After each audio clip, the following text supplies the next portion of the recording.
the President of the United States and the President of the French Republic.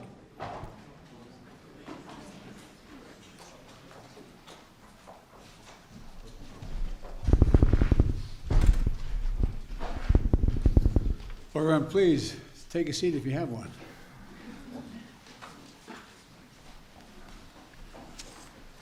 Well, it's great to see you all today. President Macron and I have had a chance to spend some time together. We went to private dinner last night with our wives, and just came to tell you that we're leaving.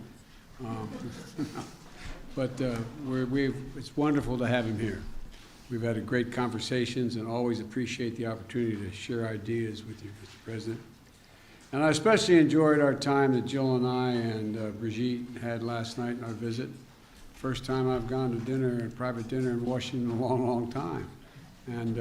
But I had the protection of the French government with me. But all kidding aside, France is one of our strongest partners, and historically, but one of our strongest partners and our most capable allies. And Emmanuel has also become a friend, in addition to being president of that great country. And we share the same values, and we remain the core common agenda that we address all challenges together. And occasionally we have some slight differences, but never in a fundamental way thus far, at least as long as I've been in Washington, and that's been more than a couple years. Today, we reaffirm that France and the United States, together with all our allies, all our NATO allies and European Union and G7, stand as strong as ever against Russia's brutal war against Ukraine. We talked a lot about that in our bilateral meeting. And we'll continue to strong support to the people of Ukraine as they defend their homes and their families and their sovereignty and territorial integrity against Russian aggression, which has been incredibly brutal. I knew Russia was, but I didn't anticipate them being as brutal as they have been and what they've been doing. Many of the reporters in this room have been there themselves and covered from there, and they know what it's like. Today, we reaffirm that, as I said, we're going to stand together against this brutality. And we'll continue the strong support for the Ukrainian people as they defend their homes and their families and their nurseries, their hospitals, their sovereignty, their integrity, and against Russian aggression. And I want to thank you, Mr. President, for welcoming that the people of France have given to over 100,000 Ukrainian refugees. It's a mark of who you are as a people. And they're fleeing Putin's just barbarism. Putin thinks that he can crush the will of all those who oppose his imperial ambitions. But attacking civilian infrastructures in Ukraine, choking off energy to Europe to drive up prices, exacerbating the food crisis, that's hurting very vulnerable people, not just in Ukraine, but around the world. And he's not going to succeed. President Macron and I have resolved that we're going to continue working together to hold Russia accountable for their actions and to mitigate the global impacts of Putin's war on the rest of the world. The United States is helping Europe diversify away from Russian natural gas in the immediate term, and while accelerating our clean energy transitions, and we're going to continue working in close partnership with Europe as we move forward. I welcome the progress we've already made in many of these issues through the US-EU Task Force on Energy Security. And today, we also committed to deepening cooperation between France and the United States on civil nuclear energy through our bilateral clean energy partnership. Around the world, France and the United States are working to strengthen stability and security. We share the vision, the same vision in the Indo-Pacific. We're looking for one Indo-Pacific that's free and open, prosperous and secure. And we're going to continue to strengthen our cooperation to defend core international principles in the Indo-Pacific, including freedom of navigation and freedom of overflight. We're working together to support the Middle East that is more integrated, peaceful, and prosperous. And we want to particularly thank President Macron for his efforts to help bring about the historic maritime boundaries agreement between Israel and Lebanon. We also stand with the people of Iran. And then the French and the United States are working together and hold accountable those responsible for the human rights abuses to counter Iran's support for Russia's war and to ensure that Iran does not ever acquire a nuclear weapon. And as we in the United States are looking forward to hosting the upcoming U.S.-African Leaders Summit, President Macron and I understand Africa's influence and importance, and he has much to add. France has much to add. We're also going to deepen our engagement, listening to and working with our African partners to help strengthen the governance and security and economic opportunities across the continent and to tackle the global challenges of our time. Our partnership also extends to cooperating in outer space, from coordinating defense of our space activities to strengthening scientific efforts to monitor Earth's changing climate. And we had a detailed discussion of the Inflation Reduction Act. I know none of you are curious about that, but we did talk about that a good deal. The United States and Europe share the goal of making bold investments in clean energy to meet the challenges of the climate crisis and to build the industries of the future, including batteries and green hydrogen. We agreed to discuss practical steps to coordinate and align our approaches so that we can strengthen and secure the supply chains, manufacturing, and innovation on both sides of the Atlantic. We ask our teams to follow up on this part as ongoing U.S.-EU consultation continues, because we can work out some of the differences that exist. I'm confident. France and the United States are also leading efforts to strengthen the global health and global health security. President Macron visits falls on the World AIDS Day, and I want to particularly highlight our joint effort to reach our goal of ending the AIDS epidemic by 2030. That is a goal we set, a goal we're going to accomplish, and a goal we're sticking with. And to do it, we have all the tools we need. We just have to make finishing this fight a top priority for not just the two of us, but for other nations as well. And that's why I'm proud to take the baton from you, President Macron, and host the Global Fund's 7th Replenishment Conference this year, building on France's strong record of leadership. We've raised $15.7 billion with the United States and France as the two largest contributors to the Global Fund, and it's going to save millions, literally millions of lives. If I listed all the areas where cooperation between France and the United States were delivering meaningful progress, we'd be here until dinner time. But so let me just close by highlighting our long-term investment to deepen the ties between our people, particularly the U.S.-French Fulbright program, which celebrates its 75th anniversary and has facilitated thousands of exchanges between our students, our educators, over the last decades. It's been critical to our relationship. It's a key part of ensuring that the future of this vital alliance remains strong and vibrant for generations to come. So Emmanuel, thank you again for all that our nations are doing together in the cooperation. My administration has built our foreign policy around the strength of our alliances, and France is the very heart of that commitment. So merci, my friend, and I look forward to continuing to work with you.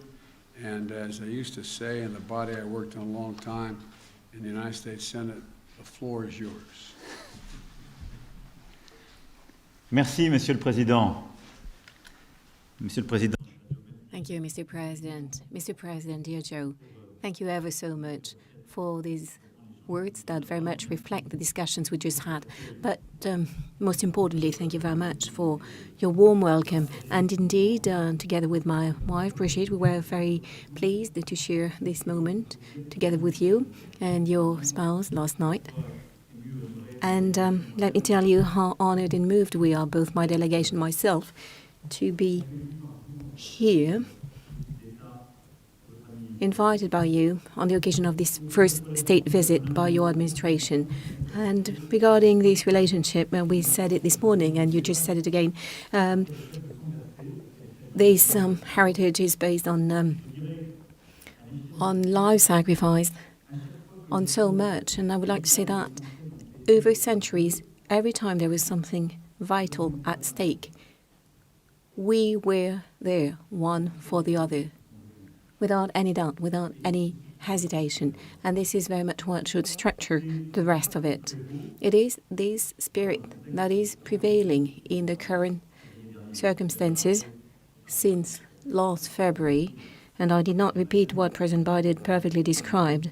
And dear Joe, indeed, you very much describe what we're doing together in Ukraine. We clearly condemn this war immediately. We led all the diplomatic actions to condemn this war, the war crimes committed by Russia on the Ukrainian soil, and we support both the Ukrainian army that is resisting, the Ukrainian population resisting as well. And please allow me here to very much thank the United States of America for all the support provided, because this war is impacting the European soil even more directly, and you've chosen to invest so much to contribute to this joint effort. In this context, our discussion this morning was an opportunity to confirm the initiatives we will be taking once again in the coming weeks and months to keep supporting, to strengthen our support to the Ukrainian troops and to enable them to resist. We also agreed to continue to work together to support the Ukrainian people, to help them resist, because we can very well see today that the Russian war effort is very much targeting the civilian infrastructure, bringing even more violence to try and make the Ukrainian people desperate and make it impossible for them to survive this winter. This is the reason why we decided to organize on the 13th of December a conference to support Ukraine, and very much would like to thank you for the close cooperation in preparing for that event. And we're working in close cooperation with President Zelensky based on his 10-point plan that he proposed, and I also would like to take this opportunity to commend the efforts of President Zelensky to try and find a way, a path to peace while leading this heroic resistance they've been organizing for 10 months. We always agreed, help Ukraine resist, never give up on anything in the UN Charter, prevent any risk of escalation in this conflict, and make sure that when the time comes, on the basis of conditions to be set by Ukrainians themselves, help build peace. And I believe your positions being so clear, it is something important to us, because we're both working for sustainable peace. We also talked about the direct and indirect consequences of this war, including on food security and energy security for the entire planet.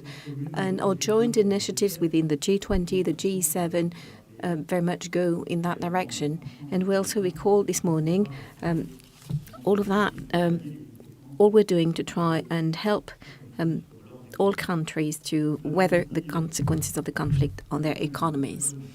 This morning, we also had an excellent discussion on the IRA and the recent pieces of legislation adopted by the American administration.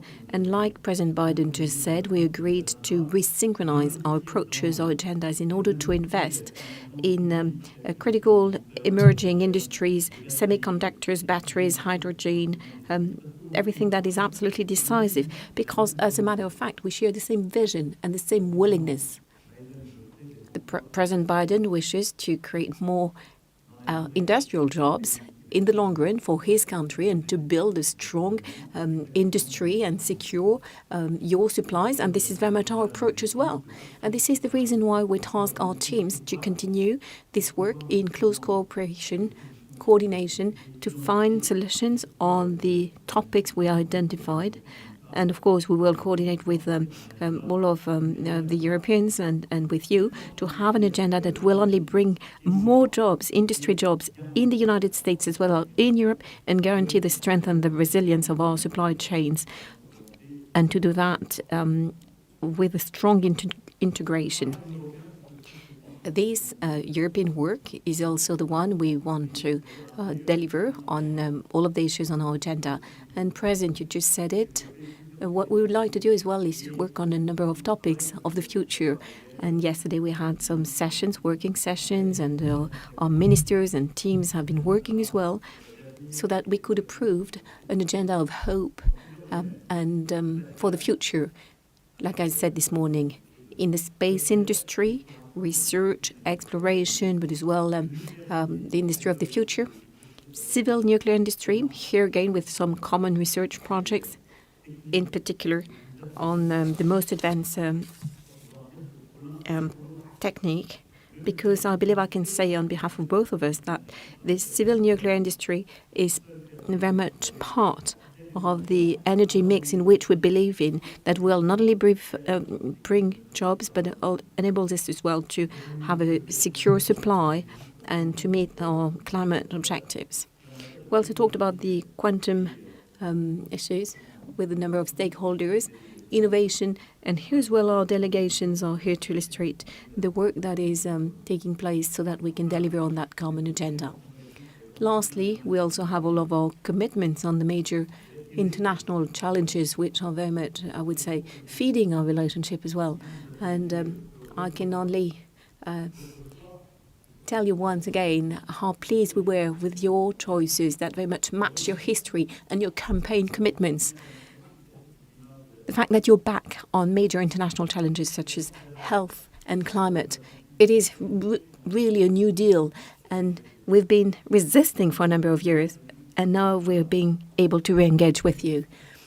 And on this day of World AIDS Day as well, we are very much continuing to work to deliver by 2030. And I would like to say how much has been achieved by both our countries, which are major contributors to the Global Fund to deal with, of course, eradicate AIDS, but also malaria and a number of other diseases for the benefit of the most fragile populations. And the same goes in our relationship when we're doing everything we can to deal with climate change and biodiversity. Of course, we want more innovation, we want to promote solutions on climate change, but we also very concretely acknowledge a number of initiatives in this respect on the occasion of this state visit. It is about finding a new financing means for the most fragile countries, emerging countries, to support them on both development and climate change. And in this respect, you will be playing a key role in the summit we intend to organize next summer to build a new partnership between the North and the South. And this is very much along the lines of providing more resources to the southern countries and as well reforming our main international financial institutions with the reform of the World Bank and a number of international existing tools. And regarding the biodiversity, we had this lunch yesterday with the relevant caucus. And here again, our willingness is to have an agenda which is extremely ambitious. In particular, we will be working together to prepare for the One Forest Summit in Gabon, in Africa, at the end of the next semester. And this topic, of course, is very much at the heart of the ones you will be covering with the African countries coming to Washington in a few days. So here again, a strong convergence of views between us. And lastly, we will continue to work together to fight terrorism and to act for peace. And of course, my thoughts go to our soldiers who fell in Afghanistan, in the Middle East, in Africa over the past few years, to fight for the security of these regions of the world and of all countries. And here again, please allow me to say once again that we're committed within our international coalition in the Middle East through our military action, and we will continue to do so because this fight is not over yet, and it is important to remind all of our allies and partners that we need to continue to work to fight terrorism in the Middle East and the Near East. And I would like to thank you for all your very valuable support over the past few years for the fight against terror, including in the Sahel, in Africa. And that enabled us to have some very concrete results, including over the past few weeks. And we will continue to work together. I could carry on during the entire afternoon. We could talk about the Indo-Pacific, the way in particular we're reorganizing our presence in the Indian Ocean. To put things right, dear Joe, you elegantly thanked France for the role we played in the historical agreement between Israel and Lebanon. We did our utmost to finalize the accord, but let me be honest, I think most of the work was yours. So I think it was a work of the utmost importance, and Lebanon is so dear to us, and they needed this accord in the context of everything that is still on the agenda for Lebanon in the coming weeks and months. Ladies and gentlemen, I very much meant to thank President Biden, because what he said, I can say it as well. You're not just a leader with whom we share many values, many battles. You're someone with whom we are having some very frank and respectful discussions on any topic. And you also became a friend.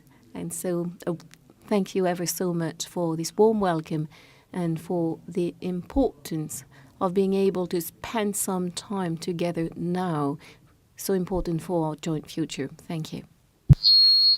Well, thank you, Emmanuel. I began to refer to him privately as my closer.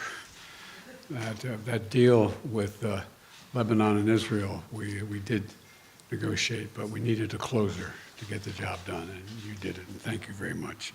All right, we're going to take, we're each going to call on two people, a total of two people, a total of four all total. And the first questioner is going to be from AFP, Miss End. Thank you, Mr. President. I will have a question for you and one for the French President, if I may. To you first, you now say that you're going to better coordinate, especially your green economic policies. But yesterday, Emmanuel Macron said that the Inflation Reduction Act is in fact super aggressive, I quote, for European companies. Does it mean that you are ready to grant exemptions of derogations to European industries? And now my question to you, Monsieur le Président, est-ce que vous allez repartir de Washington avec l'assurance? Mr. President, will you leave Washington with the assurance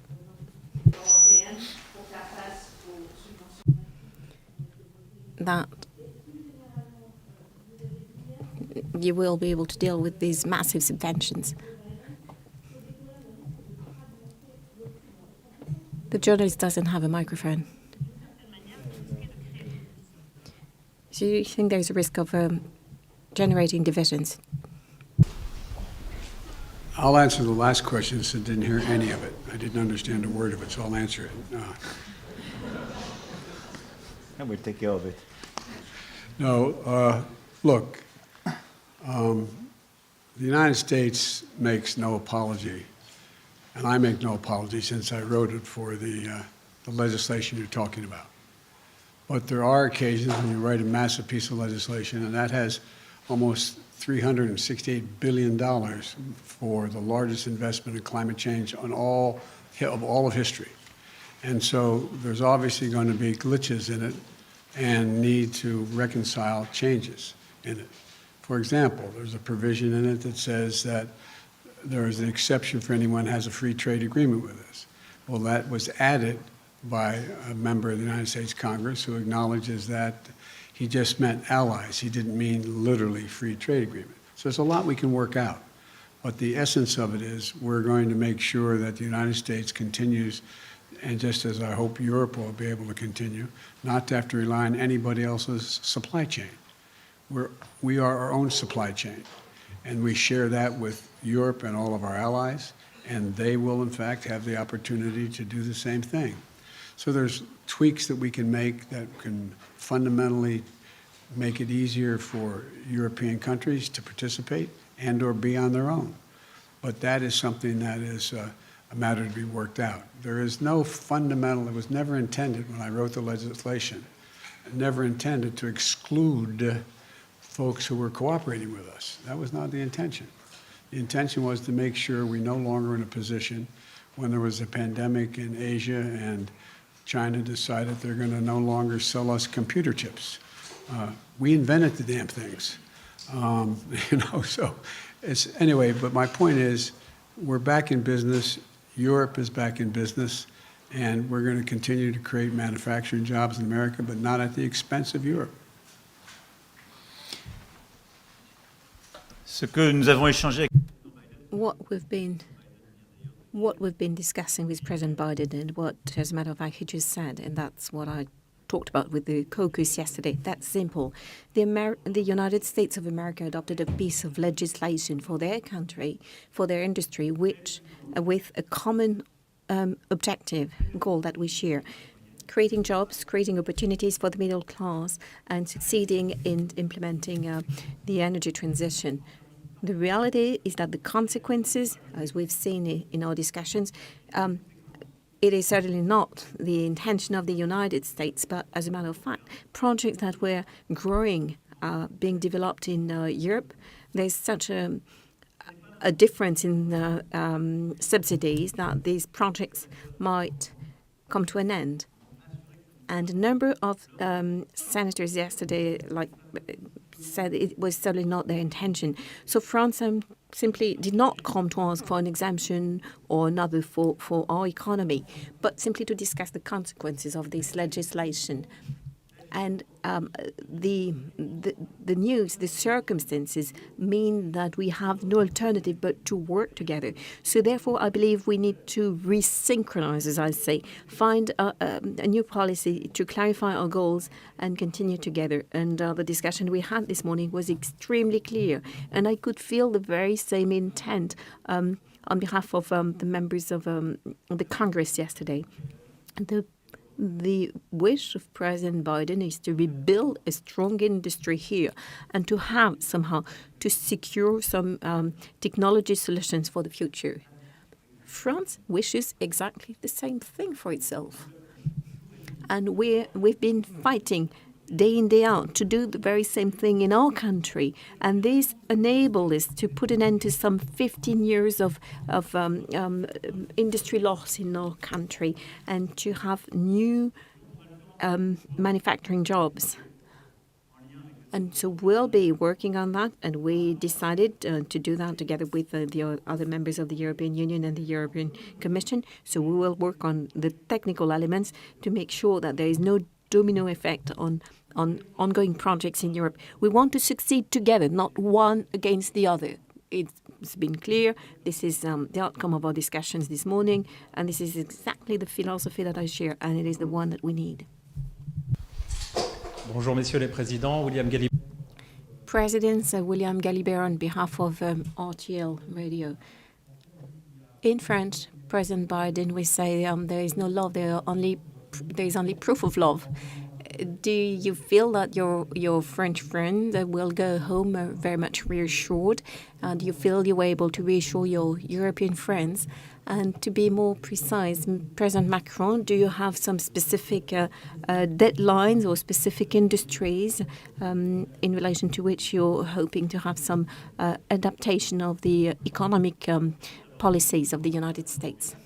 Well, first of all, to be very clear, we have some work to do with the Europeans on semiconductors, hydrogen, batteries. Our industry, we will continue to move forward as Europeans. And we're not here simply really to ask for proof of love. We were here, we came to agree on a strategy and to clarify what was necessary to clarify. And we did. Now we're conducting our own work, and we can't ask the United States of America to adopt whatever rules would be necessary to deal with our issues in Europe. But we need to have the same ambition and very much synchronize. And in addition, we clarified things today, and there are already a number of discussions frameworks, and it is in the coming weeks and months that we will deal with that. And fairly quickly, because these projects are ongoing. So for me, there is some very clear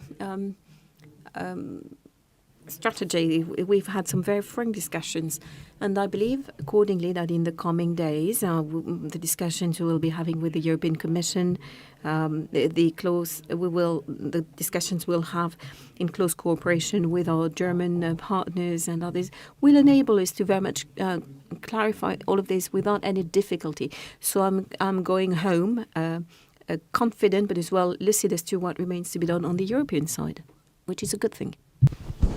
I'm confident. It's my answer.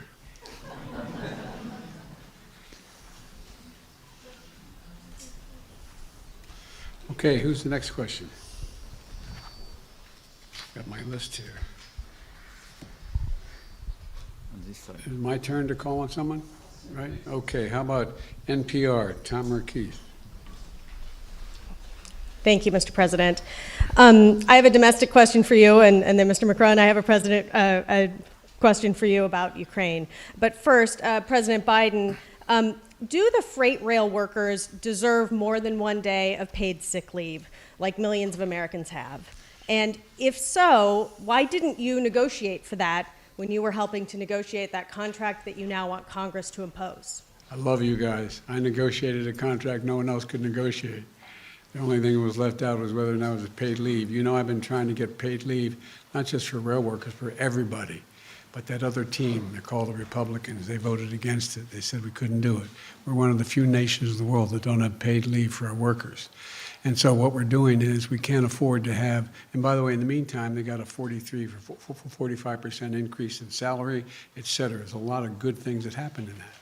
And in fact, this shuts down over the question of 1 to 5 paid, or 7 or 9, whatever the numbers would be negotiated, of paid leave days. It's going to immediately cost 750,000 jobs and cause a recession. And so what I've made it really clear is that what was negotiated was so much better than anything they ever had, that it's worth, and they all signed on to it, by the way. There are only 4 unions out of the 13 or 14 that didn't agree. So the majority at the time that I presented it, they asked me to do it, I presented it, they all signed on. But here's the story. It doesn't mean because we are going to pass this, God willing, by Friday, by the time, by the weekend, that I'm going to back off of paid leave. I made it really clear I'm going to continue to fight for paid leave for not only rail workers, but for all American workers. I imagine it may surprise some of our European friends that there's no paid leave in the United States of America. We're one of the few major countries in the world that don't have it. And it's about time. And so that's the context in which this all took place. And labor signed on to it as well, as you recall, initially. There were 4 unions out of the, I think, 13 or 14 that didn't like it. But I think we're going to get it done, but not within this agreement. Not within this agreement. We're going to avoid the rail strike, keep the rails running, keep things moving, and I'm going to go back and we're going to get paid leave, not just for rail workers, but for all workers. President Macron, President Biden is asking Congress for $38 billion of additional funding for support for Ukraine. There's been some pushback from Republicans in Congress saying that they cannot continue to write a blank check.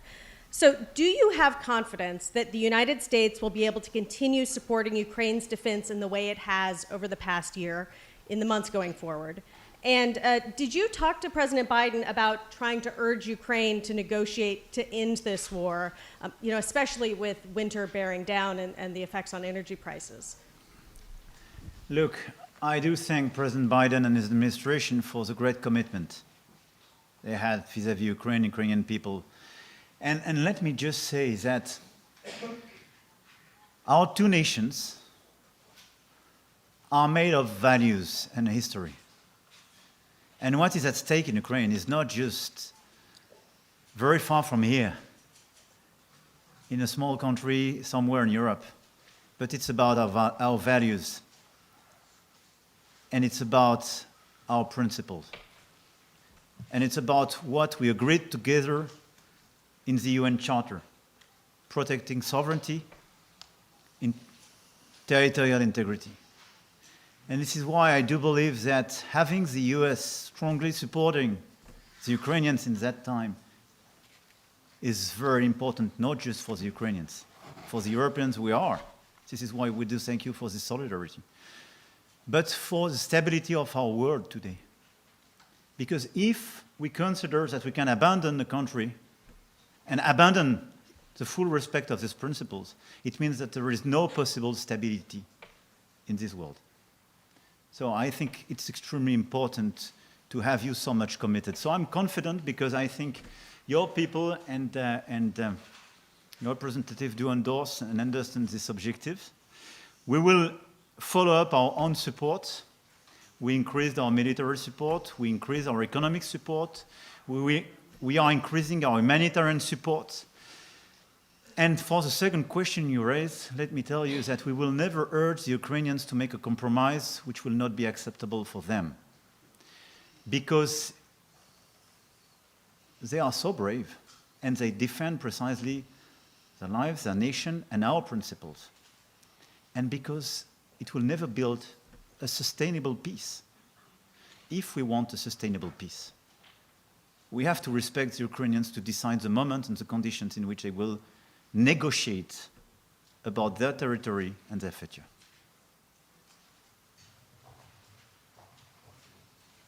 This will be the last question.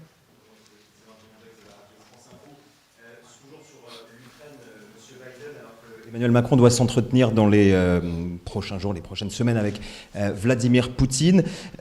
Le lien est maintenu depuis le début de la guerre. Vous n'avez pas toujours été d'accord avec cela. Est-ce qu'aujourd'hui vous approuvez? We hear that you will be talking to President Putin anytime soon. What is your approach? And as the Ukrainian war seems to be at a turning point, do you feel realistic that President Zelensky is putting a condition to open negotiations, and that is the return of Crimea to Ukraine? Look, there's one way for this war to end, the rational way. Putin to pull out of Ukraine, number one. But it appears he's not going to do that.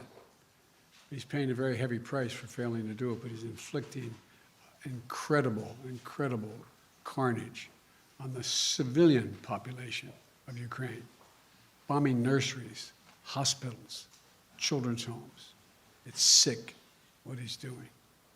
But the fact of the matter is, I have no immediate plans to contact Mr. Putin. Mr. Putin is, let me choose my words very carefully. I'm prepared to speak with Mr. Putin if, in fact, there is an interest in him deciding he's looking for a way to end the war. He hasn't done that yet.